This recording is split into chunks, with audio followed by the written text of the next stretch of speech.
Everyone, আমি এখন টিউশনে বেরিয়েছিলাম, তো টিউশনে না নিয়ে গিয়ে মামাকে নিয়ে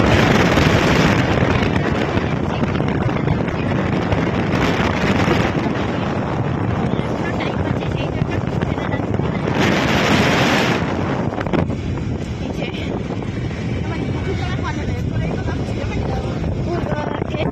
কিসের জন্য যাচ্ছ?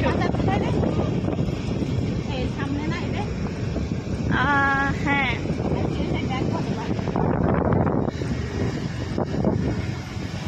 আমরা কিছু চিনি না, আমরা কুচিপাড়া একটু ঘুরতে এসেছি কিছু খুঁজতে।